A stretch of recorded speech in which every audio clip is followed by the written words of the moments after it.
je crois que c'est au Congo Kinshasa, il y a un enfant qui ne travaillait pas et les parents, comme ils n'ont pas d'autres méthodes, ils lui ont mis toute la pression possible.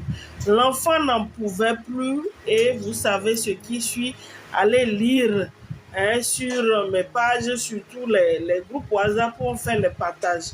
Je ne veux pas prononcer un mot ici, nous sommes sur TikTok, mais vous comprenez déjà. Et quand j'ai lu, je dis, mais voilà les cas pour lesquels nous ne pouvons pas baisser les bras.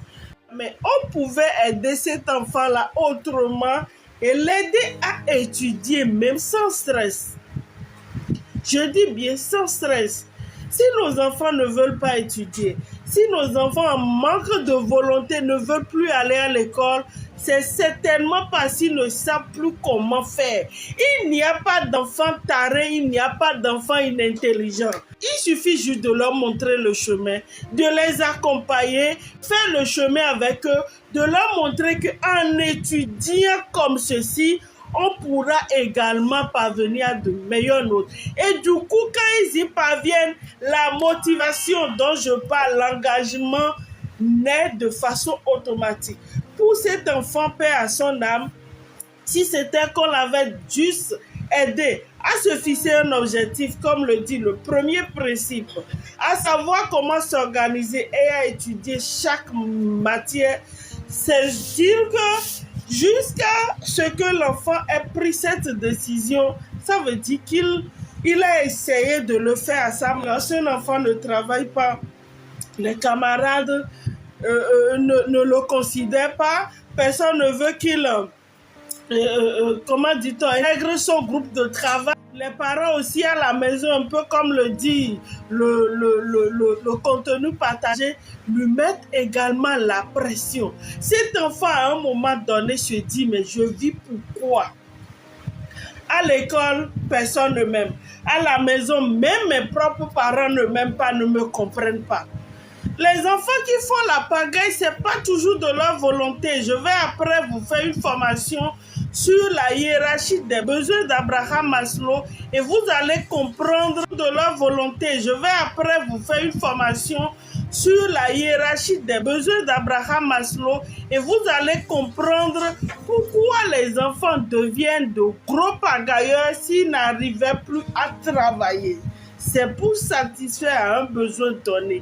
Mais un enfant qui sait s'organiser, qui sait comment étudier et qui parvient souvent à de très bons résultats, il a déjà créé de soucis à ses camarades. Non, il a déjà pu satisfaire à ce besoin-là. Et c'est ça qui va faire que même si les parents ne sont plus derrière lui, il va s'accomplir dans la vie après en tant qu'adulte.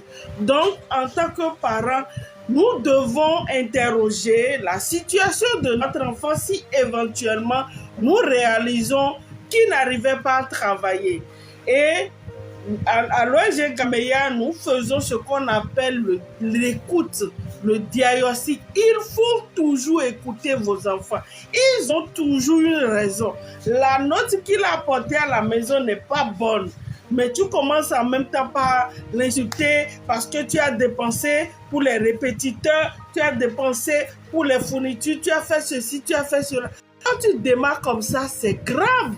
Parce que comme ça, ton enfant va manquer confiance en lui-même. Il va se dire, ce n'est plus possible pour moi d'étudier, ce n'est plus possible qu'il donne ce que nous avions assisté au Congo Kinshasa. Et ça, c'est ce qui est tragique.